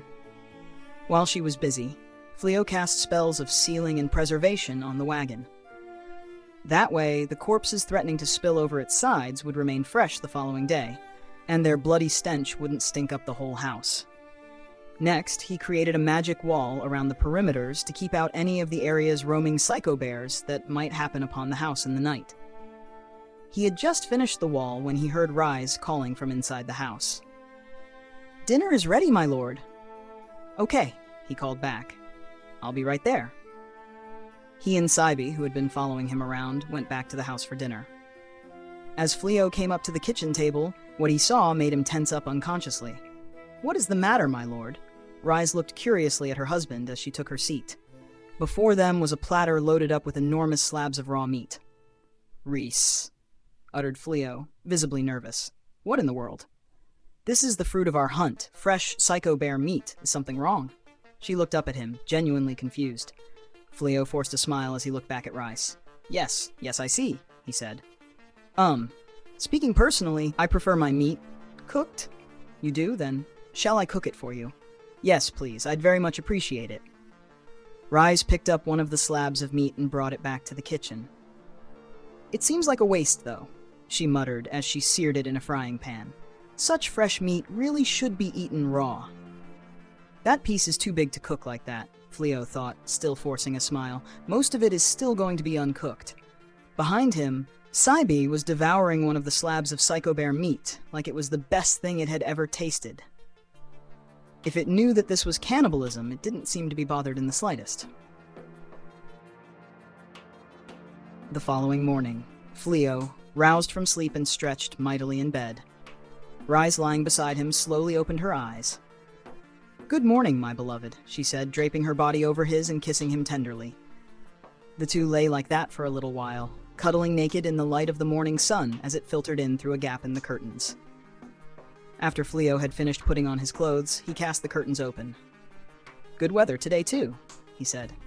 Then, "Is something the matter, my husband?" Rise walked up beside him, still in her undergarments. She followed his gaze outside and saw a number of psycho bears wandering around outside Flio's barrier, staring at the house. "I wonder if those were the ones who ruined the garden," Flio mused. "Maybe they've got a taste for fresh produce." "I can take care of them, my lord," said Rice, making for the door without bothering to put on proper clothes, but Flio called after her to stop. "Wait, Rise, there's no need," he said, pointing out the window with his right hand. Suddenly, the wandering psycho bears fell at once to the ground, perfectly still. Was that gravitation? It was. "I've gotten a pretty good handle on that spell thanks to yesterday's practice," said Flio. He had used just enough force to kill the monsters without flattening them into psycho bear pancakes. Rise smiled. "Well then, I suppose I should prepare our breakfast," she said, and began towards the kitchen. "Rise," said Flio. "Tell me, what are you planning on making?" "Oh, more psycho bear meat, the same as last night. Why?" Flio once again forced a smile as he spoke. "Why don't I cook this time?" he said. "You just get dressed and wait, okay?" "Indeed," said Rice, a curious expression on her face. "Very well." She did as she was told and retrieved her clothing from where she had left it at the foot of the bed. While she was busy, Flio prepared a meal with astonishing speed. When Rise returned to the kitchen, she found the table set with a great number of plates and bowls filled with all kinds of food. Rice, vegetable stew, a fresh salad, and psycho bear meat cut thin and fried with vegetables. "And this is for Saibe," said Flio, treating their pet to a heaping plate of psycho bear meat. This wasn't anything like the raw meat Rise had served last night. It was cut into thin strips and skillfully fried. Saibe began to greedily devour its food, clearly even happier with it than it had been with the meat last night. Flio made sure Saibe was eating its meal without complaint, and then he turned to his wife. "Shall we dig in as well?" He sat down in the seat in front of Rise, but Rise herself was frozen stiff. My lord husband," she said, stunned. "This meal? How?" "Oh, the vegetables are from the garden in the back. It's in a sorry state, but there was still a lot there that was edible, and I found the rice in the pantry and decided to cook it up. What's wrong?" As Flio spoke, Rise began to panic. Born and raised a soldier in the Dark Army, Rise had been thoroughly schooled in swordplay and martial arts, but nobody had ever taught her how to cook. There were only 2 recipes she knew: meat, raw, and meat, cooked. "Rice?" she thought, her eyes darting all over the table. "This fluffy white stuff is made from rice? And this soup? How did he make the water taste like vegetables? Even the meat seems like it's been flavored somehow than when I do it." Rise took a bite of Flio's cooking, and then another, deep in thought. "If I'm going to cook for my husband, I'll need to cook food like this." Beads of nervous sweat ran across her brow as she enjoyed the meal. After their meal, Flio, Rise, and Saibe stepped out into the woods. Flio felled a tree with magic and shaped it into a large cart, much bigger than the one they had been using. They transferred the trophies from yesterday, and the psycho bears Flio had finished off just this morning onto the new cart. There were almost 40 bodies to move, but thanks to Flio's magic, the work went fast. Like before, Saibe went to the front of the cart, seemingly insisting on being the one to pull it. It flexed its muscles for them, posing like a bodybuilder. Flio and Rise both grinned at the sight. "Well then, Saibe," said Flio. "Take us to the city." Saibe let out a happy roar. The cart had been magically reinforced to hold the mountain of corpses without any issue. Normally, when slaying a beast or monster, it's enough to bring its right ear back for proof of the deed. Psycho bears, however, were not only considered a delicacy for their meat. Their hard bones could be used as materials for armor or weapons, and their pelts made good cold weather gear suited for northern climates. Because they were valued so highly, adventurers could claim a higher bounty if they returned with the undamaged body. The guards couldn't believe their eyes when Flio's party reached the city gates. "You got how many psycho bears? In one night? Just the 2 of you?" The guard captain who had seen them off yesterday was there, regarding the mountain of psycho bears piled up on their cart with wide eyes, completely bewildered. The others could only stare as the cart passed into the city. At the Adventurers Association, a crowd gathered around Flio's cart. That's an incredible amount of psycho bears. I'm pretty good with magic, said Flio, smiling calmly at the cat-type demi-human girl who came out of the building to confirm his kills. And my wife is a strong sword fighter. We'll assess the value of these materials for you, so would you please hand me your pendants? She looked between Flio, Rise, and Saibi. Oh, Saibi is our pet, not an adventurer, said Flio. I have it under subjugation, so there's no danger of it attacking people. As he spoke, he removed his silver pendant from around his neck and handed it over. Rise did the same. In that case, could I ask you to register your pet? A beast that size isn't supposed to be in the city without an official record of its owner, just in case something happens. The girl handed Flio a piece of paper, labeled Pet Owner Registration Form. The bottom half of the page was a list of notices and guidelines, such as, in the event of an incident involving a registered pet that results in the injury of a citizen, the pet may be executed with no right of appeal, and owners are liable for any damages caused by a pet registered under their name. Flio filled out the various fields on the form's top half, signing his name at the bottom in the field where it said, I accept all terms. Just to be safe, Flio wrote bear in the field for pet species. It seemed like entering Psycho Bear might prove unwise. That's all for your registration, said the cat girl. I'll add Saibi's information to your pendants data. She took the form and the pendants to the back of the reception area. It seemed like it would take a while to assess their kills, so Flio, Rise, and Saibi took a seat. While they were waiting, a different cat girl came by, carrying a teapot on a tray. You must be terribly strong, she said, smiling as she set out cups of tea for them. I had no idea there were people out there who could take down so many psycho bears. Oh, said Flio, smiling wryly, we just got lucky. He took the cup of tea in his hands and continued. But I wanted to ask, there's an unoccupied house right before the forest to the north. You wouldn't know what happened to the people who lived there, would you? Everyone in that area evacuated when the psycho bears came, I think, she said. Flio thought for a little while before turning his attention back towards the girl. We had the idea of using the house as a base for hunting psycho bears in the north. Would that be allowed?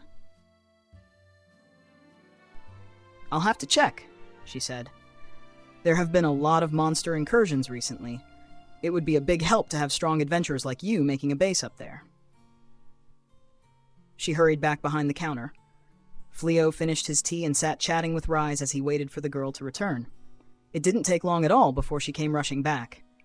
With her was an old demi-human man, another cat type. He seemed to be her superior. That's them, she said, introducing them to him. Mr. Flio and his party, the ones I was telling you about.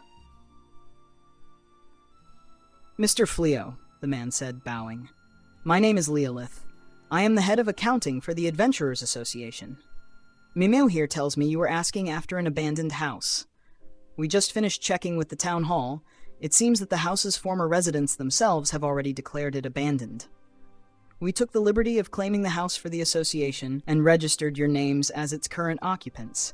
Please use it as you see fit. The association will handle all of the fees and paperwork. All we ask is that you keep up your splendid performance. Leolith and his subordinate Mimeu both bowed deeply. There's no need for all that, said Flio. I can at least pay the fee for you. But Leolith shook his head. No, I insist. We're more than happy to help the ones who hunted so many psycho bears for us. Please allow us to do you this small favor. They argued back and forth like this for a while, but in the end, Flio yielded to Leolith's generosity and accepted the free house. That matter dealt with, Leolith signaled to the association staff waiting behind him, who placed 2 large bags on the table in front of Flio. Leolith smiled, indicating the bags in turn. In that bag is your bounty. The guild recognizes your extermination of 39 psycho bears. Ordinarily, slaying an A-rank monster would earn you 10 gold per head, but due to the special extermination request, the bounty for psycho bears has been increased tenfold to 100 gold each, totaling 3,900 gold. In addition, you are owed a bonus for returning the carcasses intact. Your bonus comes out to 780 gold. I trust everything is in order. The Adventurers Association divided monsters by rank and paid bounties on this basis. A-rank bounties included psycho bears and cyclopes and were worth 10 gold. B-rank included the likes of dark spiders and lizardmen and paid 1 gold. C-rank bounties, such as evil worms and vampire bats, were 5 silver, and slimes and goblins were D-rank bounties, paying a single silver coin. Of course, monsters that had earned A-rank or B-rank bounties were considered difficult opponents. Usually it was very large parties, or several parties working together, who attempted them.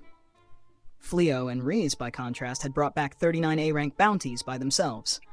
The staff and the assembled adventurers at the association were watching them with amazement. When they heard the size of the bounty for the defeated psycho bears, the adventurers began to stir. They killed how many bears? That's the biggest bounty I've ever seen. They gathered around Flio's party, all gossiping loudly about them. This might get annoying if we stay for much longer, thought Flio. He gave Rhys a look and stood up. A pleasure doing business, he said, thanking Leolith and his subordinates, and left the Adventurers Association behind him. Rhys followed closely behind, understanding from his look that he wanted to leave in a hurry. Whoa! Further behind, Seb ran after them, swinging its large body. The association was abuzz with noisy conversations. Leolith and his group were staring at the door Flio's party had left from. I've heard that the golden-haired hero has gone to the southern stronghold and cut off all contact with us, said Leolith, shaking his head and sighing deeply. If only they had his job, that Flio would make a much better hero. After taking their leave of the Adventurers Association, Flio and Rhys departed the city straight away, their pet Sib pulling the empty cart behind them. It wasn't long until they arrived at their house, their new official residence. Their first task was to put the place in order. The previous residents had fled in a hurry when the psycho bears came, leaving the interior in disarray. They had done some minor cleaning when they stayed overnight the previous day, but Flio was ready to do some serious tidying up. He used magic to deep clean all the rooms at once and sorted the kitchenware and utensils, throwing away any he deemed unusable. Any garments that had been left behind he put in his bottomless bag. It wasn't long before the place looked completely transformed, sparkling, immaculate, and pristine. Okay, said Flio. This will do for the time being. Rhys looked up from where she had been crouching and wiping the floor with a rag, and gave him a smile. Now we just need to do something for Saibi. He glanced out the window at the psycho bear, who was hard at work scrubbing the exterior walls. Flio went into the forest, felling trees and shaping them with magic. Next, he destroyed a section of the wall. He attached the wood, joining it to the wall itself to extend the floor plan, enlarging their living room. With the leftover wood, he built a pen in one corner. What do you think, Saibi? He asked, bringing Saibi inside to see its new living area. I laid some straw out on the floor here for you. At Flio's urging, Saibi slowly entered the pen. At first, it wandered around, sniffing curiously at everything, but before long it made a happy cry of approval. Flio and Rhys joyously watched on as Saibi giddily paced in and out of the pen over and over. All right, said Flio. Saibi can sleep down here, and we can take one of the rooms upstairs. Though, even if we each take a separate bedroom, there'll still be one left, he mused. That just means there's room for our little family to grow bigger. Bigger, echoed Rhys, blinking. Who are you thinking of inviting? That's not quite what I mean, said Flio, smiling sweetly as he placed a hand on Rhys's belly. Just, if we ever want to have a baby. Her face went bright red. The following morning. The three left early in the morning to go hunting. Saibi followed behind Flio and Rhys, making cheerful growls as it pulled the cart. I don't believe there are any psycho bears left near the house, mused Rhys. We hunted a lot around here yesterday, didn't we? All right, then let's try deeper in the forest this time. Flio led his companions into the woods. The people of the city avoided these woods, regarding them as dangerous. Sure enough, Flio and co. had hardly set foot inside when they came upon groups of monsters. Psycho bears aside, there were many A-rank monsters who'd made their homes here. Monsters like the salamanders and cyclopes that came out to attack them as soon as they took note of their presence. But even this level of monster was no threat to Flio and Rise. They had made short work of the psycho bears yesterday, after all. They slew them one after another, and Saibi heaved their enemies' remains onto the cart. Rise looked dissatisfied as she ripped open a Cyclops' windpipe. "Pray this week makes for a poor warm-up," she said. Behind her, Flio was casually taking down yet another. The cart was full up before noon, so they headed back to the city with Saibi pulling the cart as always. The Adventurers Association. "What? You brought us this many today too?" Maimu's eyes went wide as she stared at the mountain of monster remains presented before her. The adventurers inside the building, too, thronged onto the street and gathered around to look. "Those two go psycho bear hunting again?" questioned one. "Out of this world," another marveled in awe. "Is that a salamander? Didn't one of those things drive off a troop of knights just last year? They took it down on their own?" As people gossiped noisily around them, the guild staff took the cart for assessment. As soon as the cart was out of sight, Rise turned to address her husband. "Excuse me, my lord," she began. "May I be permitted to wander the city at least until they have finished their assessment?" "Of course you can," said Flio. "Would you like to go together?" She shook her head. "Aye." She started, trailing off. "There is a private matter I must deal with. I do not wish to trouble you with this." Flio frowned. "All right, I'll wait here with Saiba then." Rise bowed deeply. "My beloved husband," she said, "thank you for indulging my selfish request." Alone, she turned to leave.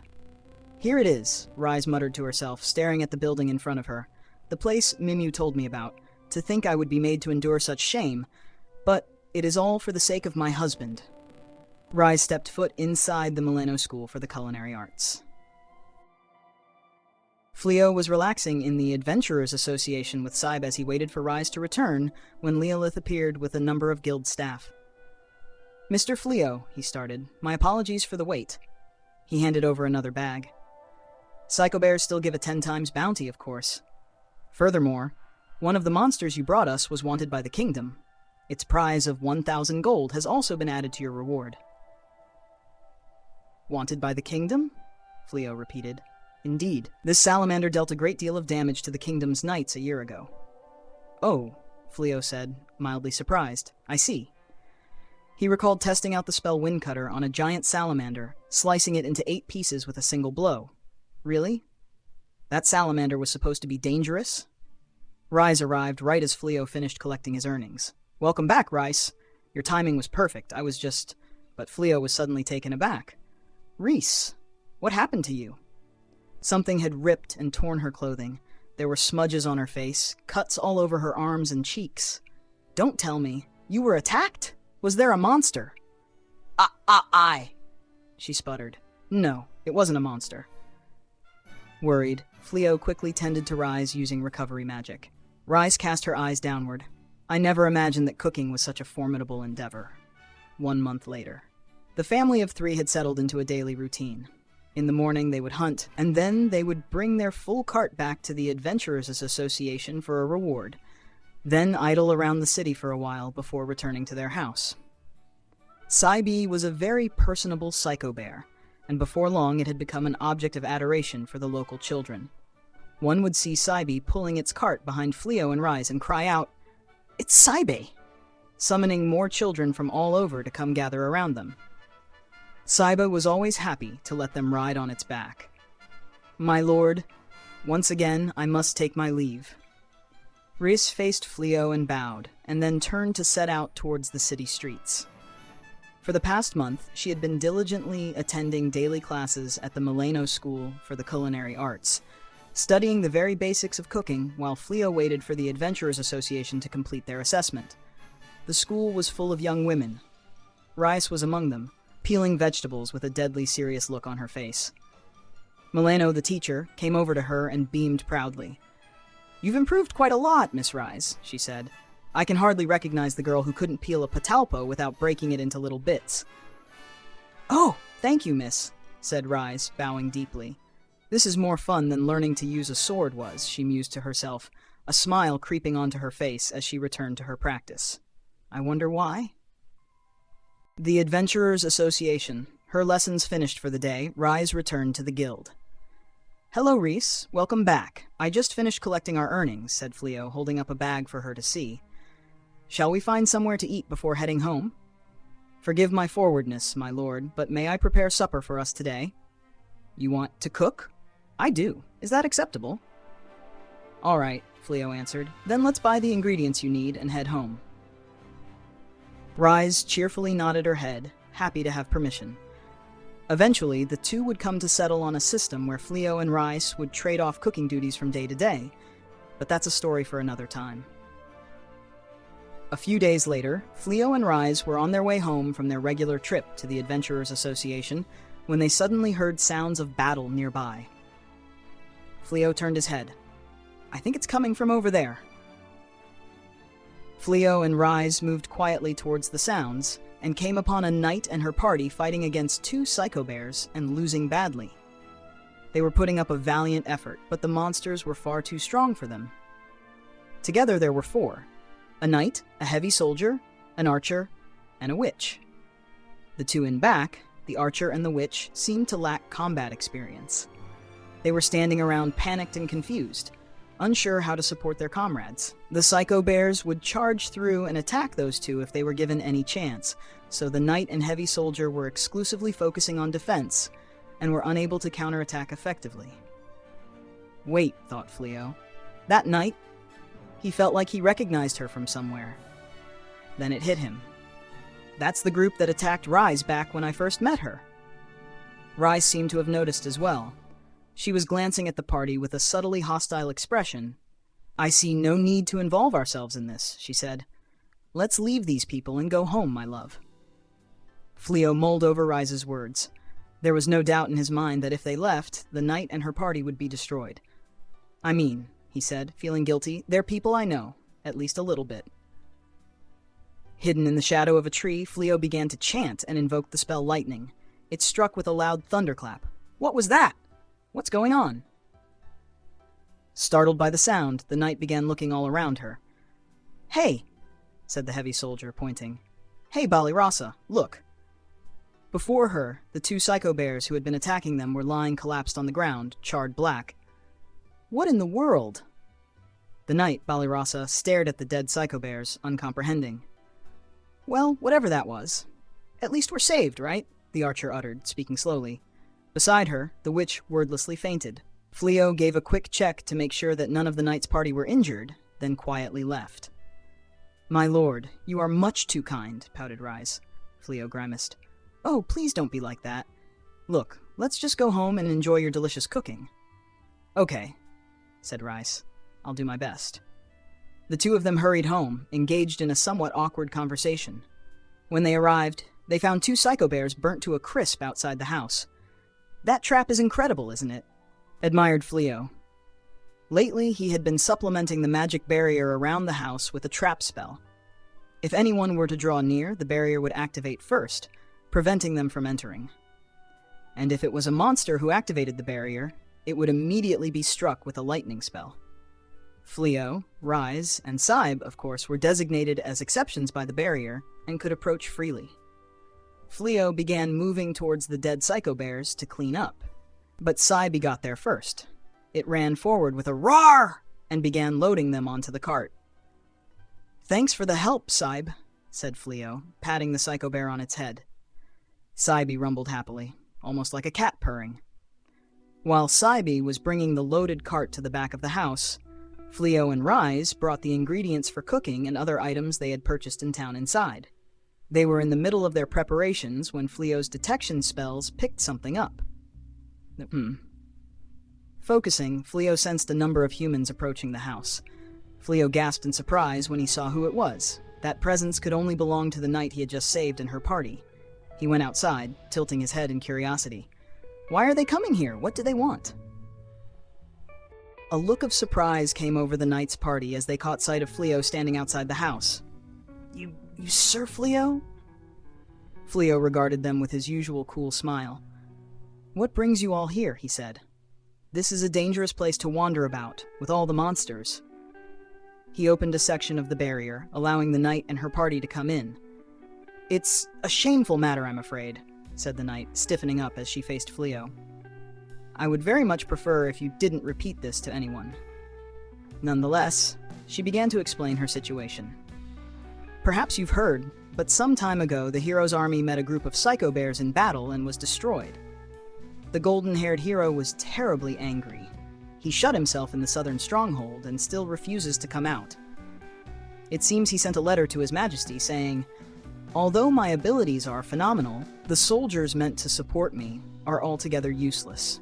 I refuse to attack the Dark One until they are of a high enough level to be useful as my right arm.'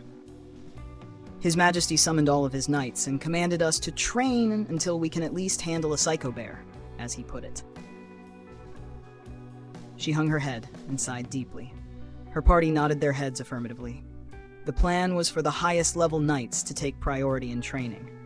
They could do it faster, you know, said the heavy soldier, folding her arms. But they all begged to be taken off training, saying they were needed to secure the castle. Even a high-level knight is going to have trouble with a psycho bear.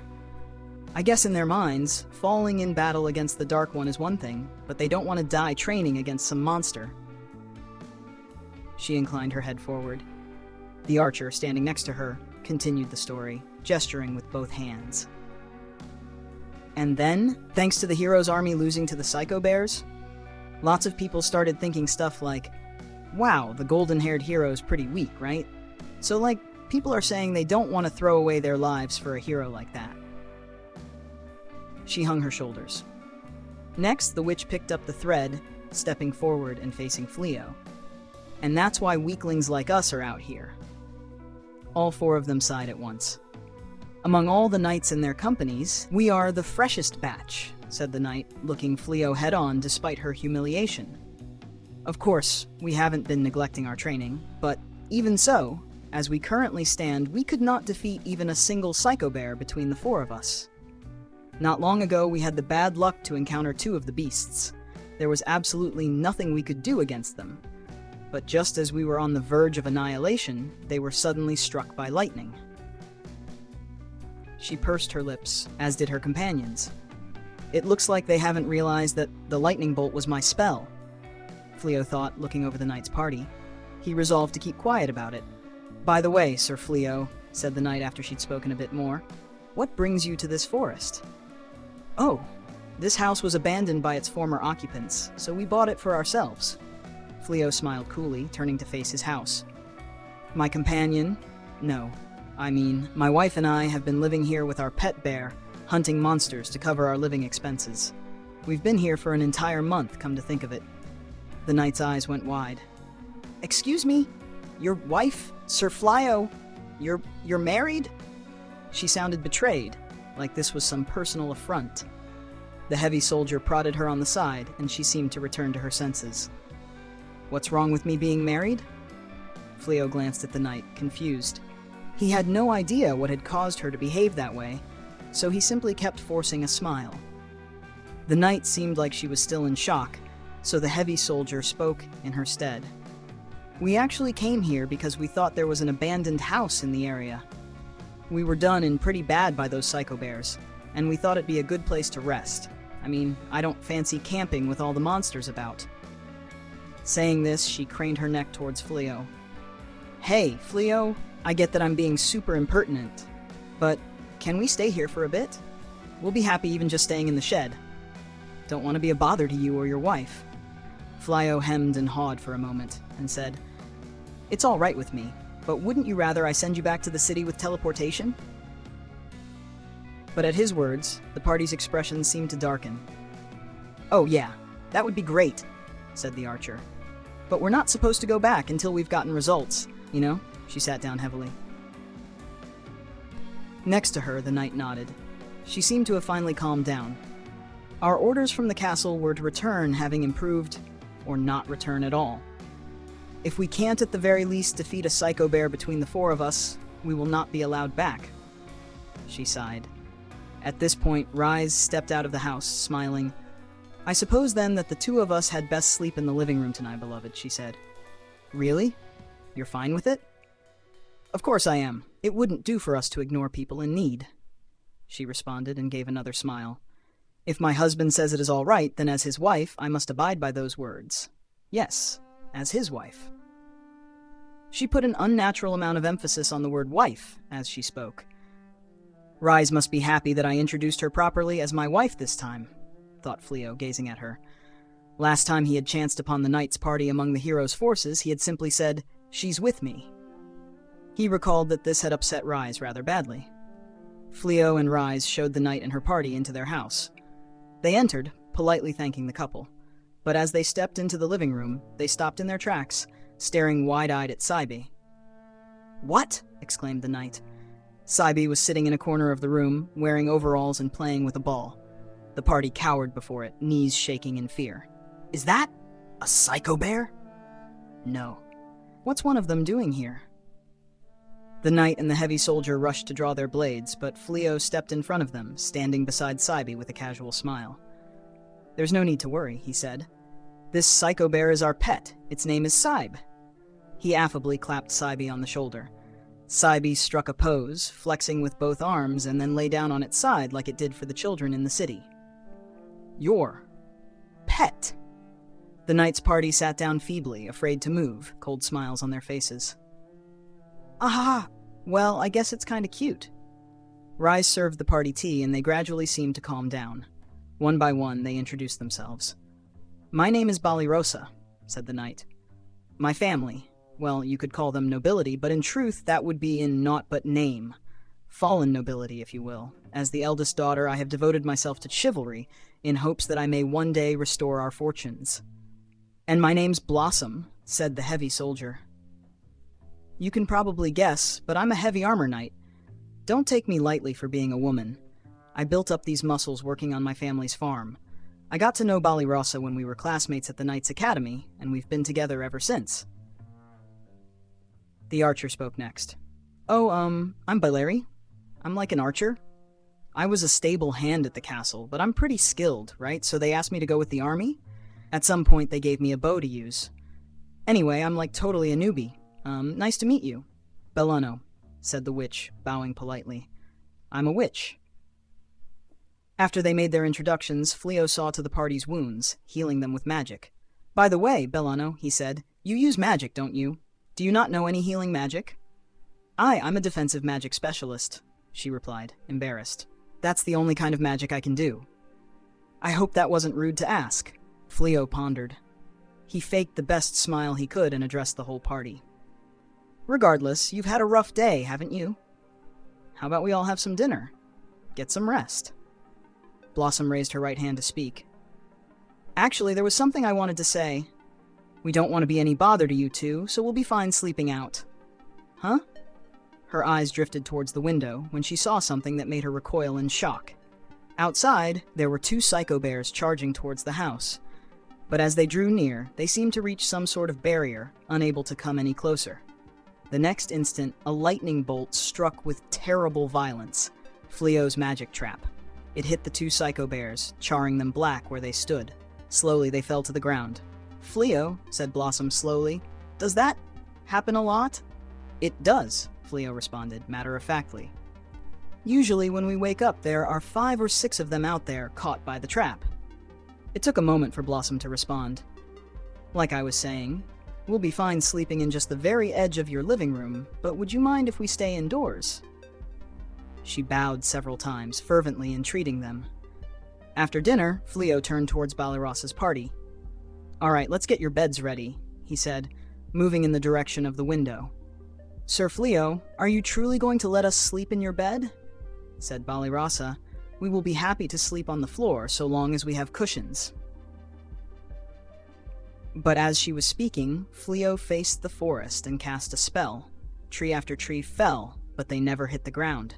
They danced through the air, moving towards Flio's house. With each movement of his hands, a tree would split into usable wood, assembling itself in no time at all until they had become 4 wooden bed frames. Flio brought them inside with magic, and set them right next to Saibi's pen. Rise knew her husband well enough to anticipate that he would make beds for their guests, and had already gone to the back room to retrieve 4 padded cushions. As Flio set the bed frames down, she placed the cushions on top as mattresses. Balirosa's party, meanwhile, was stunned silent by the spectacle of beds being created by magic before their eyes. "These beds are for you," said Flio. "Rise and I will be sleeping upstairs. Don't hesitate to knock if you need anything." The four women thanked Flio and tucked themselves into bed as he and Rise went upstairs to sleep. They were extremely tired from their ordeals, and Blossom, Bilary, and Belano were asleep and snoring as soon as they got into bed. Only Balirasa lay awake, a huge grin on her face, her eyes gleaming. To be reunited with Sir Flio like this, it must be the will of the gods. He uses such powerful magic like it's nothing. If I could make him part of my household, it might not be so impossible to reverse my family's fortunes. Him being married is an unforeseen setback, but I also have the option of bringing him into my family as a mage retainer. It doesn't matter how precisely, as long as I can bring him into the fold. I'll stop at nothing. Still grinning, she pulled the covers up over her head and started giggling relentlessly underneath. Inside its pen, Saibe tilted its head as if to say, "What's that about?" The following morning, when Flio came downstairs in the morning, Balirasa, who had been cleaning the floor, grinned widely and walked up to him. "Good morning, Sir Flio. I'm sorry to bother you so early, but I have a request." "You do? What do you need?" Flio looked inquisitively at the knight. Balirasa smiled amiably at Flio. "I was wondering if you might see fit to instruct the four of us in the ways of combat." "You want instruction?" "Yes.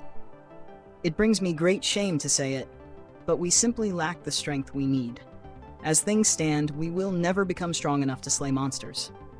We could seek instruction at the castle, but we were told not to return until we had grown stronger on our own." Balirasa's eyes were glimmering as she spoke. She drew closer to Flio. "Under the circumstances, we would deeply appreciate your instruction. We would even welcome any harsh discipline you could contrive if it could train us to be stronger." She bowed deeply. The other three ran forward and bowed alongside her. "I understand, but, well, we have to do our morning hunt." Flio folded his arms in thought when Rise walked up to him in high spirits. "Is there any problem with bringing them along, my lord? They can assist us. Perhaps it can serve as practical exercises for them." Rise had been inordinately cheerful ever since Flio had introduced her as his wife the day before.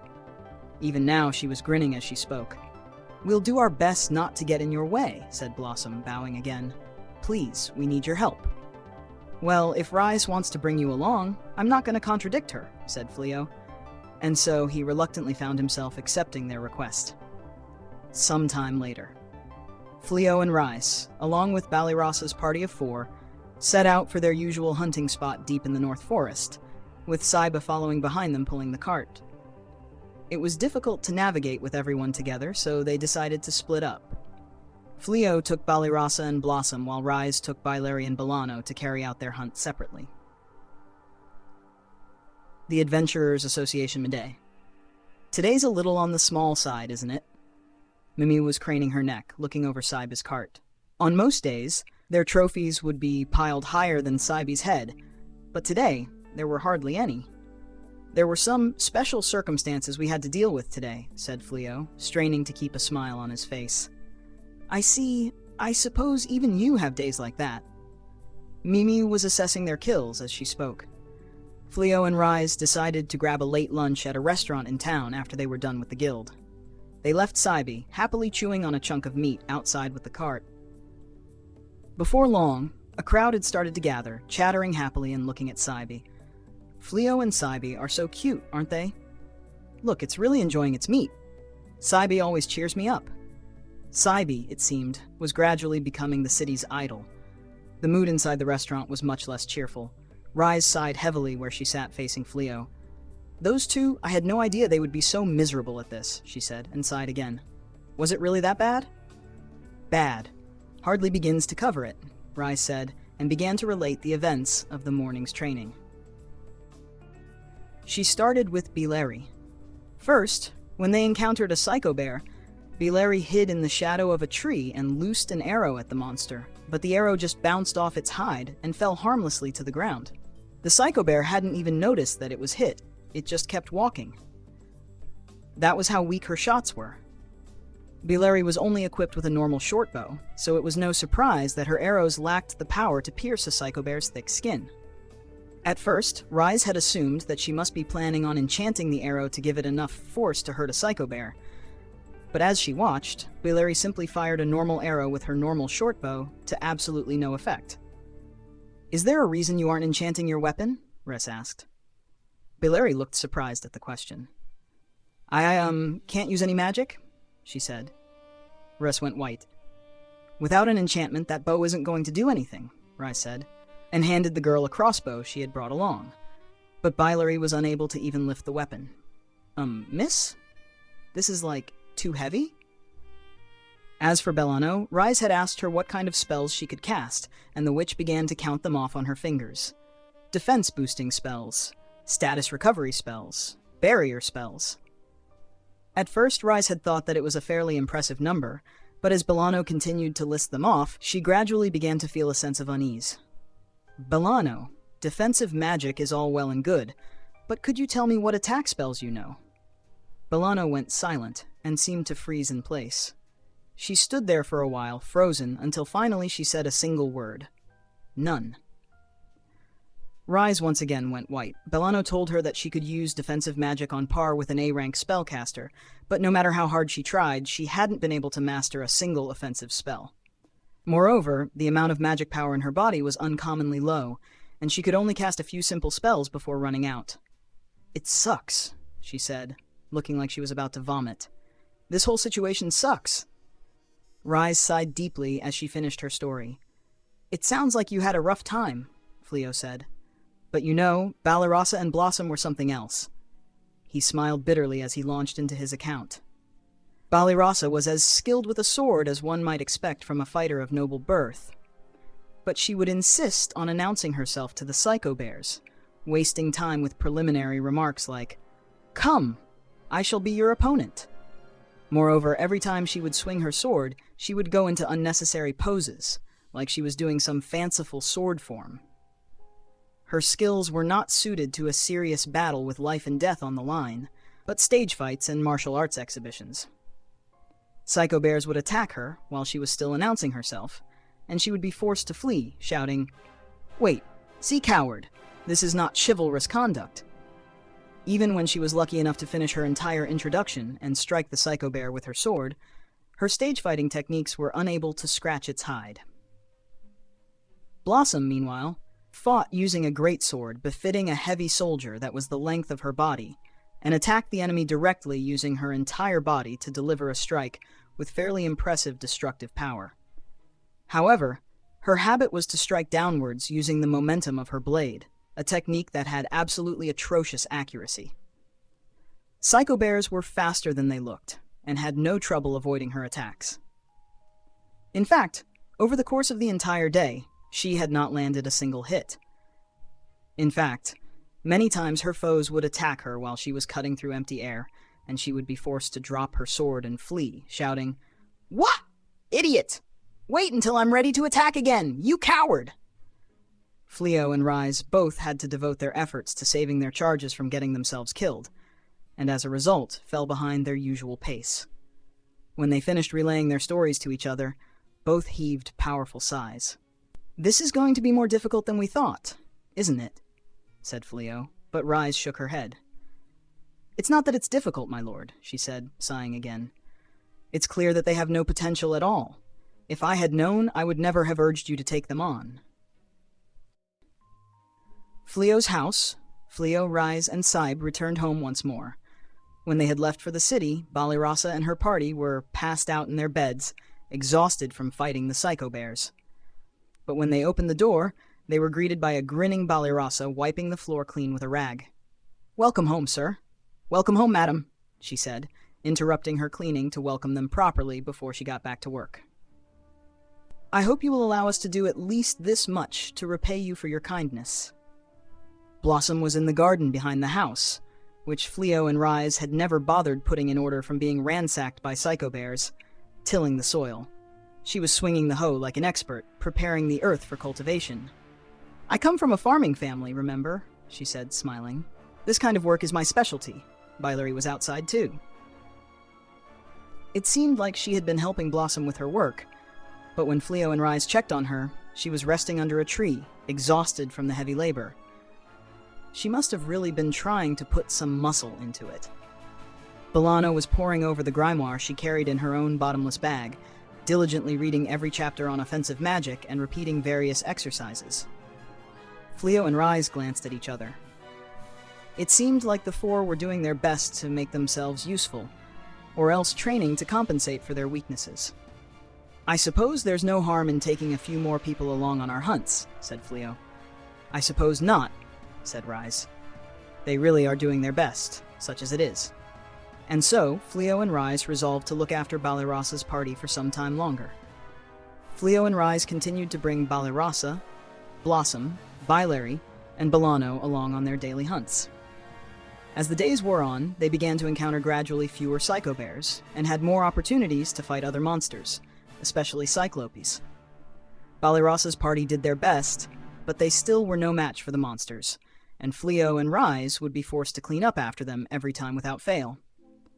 "Still, you've gotten quite a bit better from how you were at the start," said Flio. "Truly?" said Balirossa, beaming gleefully at the praise. "It gives me great pleasure to hear that." "However," said Rise, "that is only speaking comparatively. Don't forget that not one of you has been able to fell even a single monster." The four redoubled their efforts, spurred on by both the criticism and praise. Clyrode Castle. "Oh?" King Clyrode raised an eyebrow at his aide's report. "And they work for the Adventurers Association in this city, you say?" "Indeed," said the aide.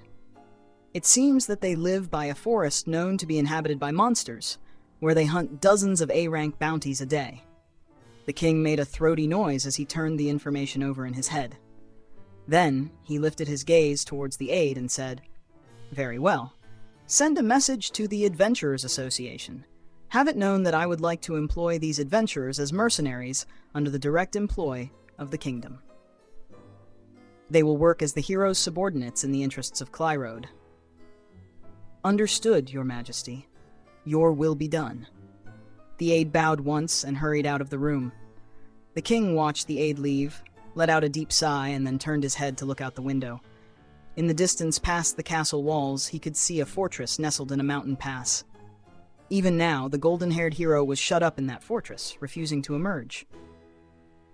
Perhaps now the hero will be willing to resume his duties. Ever since his forces had been destroyed by a horde of psychobears, the hero had refused to step a single foot outside.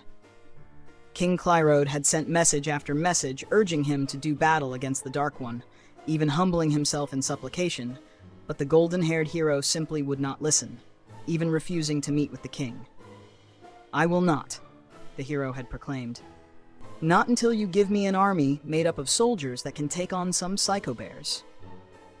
The king was trying to fulfill the hero's conditions, but neither the knights nor the guards had yet sent him a message that they were ready. And so, as a final resort, the king at last entertained the idea of employing mercenary monster hunters for his army.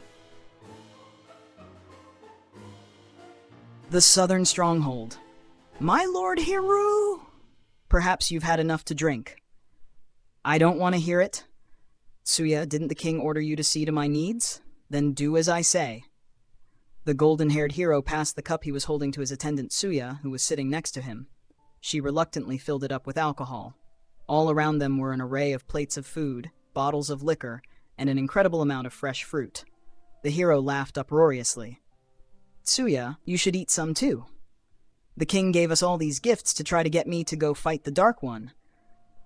There's no reason to hold back." "Oh," said Tsuya, clearly distressed. "You don't say." Once more she refilled the hero's cup. The golden-haired hero had been living an extravagant life holed up in the fortress.